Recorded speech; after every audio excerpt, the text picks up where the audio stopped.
Binge eating disorder has been in the Diagnostic and Statistical Manual of Mental Health Disorders since 2013. A lot of people have either never heard of it or don't think it should be considered an eating disorder. As National Eating Disorders Awareness Week comes to an end, I sat down with a parent whose child was diagnosed with it.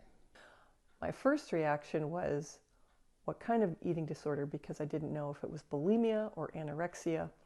And then when the doctor diagnosed binge eating disorder, that was something I had to do research on because I had never heard of it. Lewis said she never knew this disorder existed and wanted to support her child.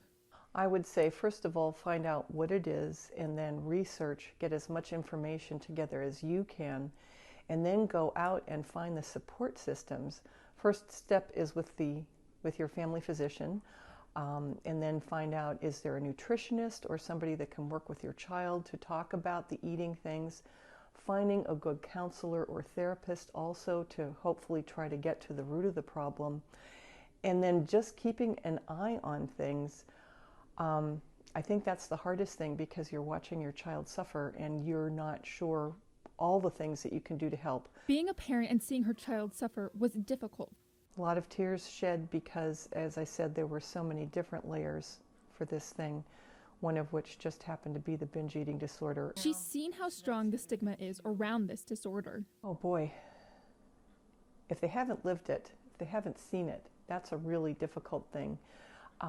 Because I do know that there is a lot of stigma around this, and I know, especially with binge eating disorder, because it doesn't sound like it would be that bad, and again, as we were just talking about, it's portion control, but sometimes you're filling a void. Binge eating disorder is one of the newer classified eating disorders and often goes undiagnosed because of the stigma. Binge eating disorder is an eating disorder that, for some folks, it is a loss of control of eating.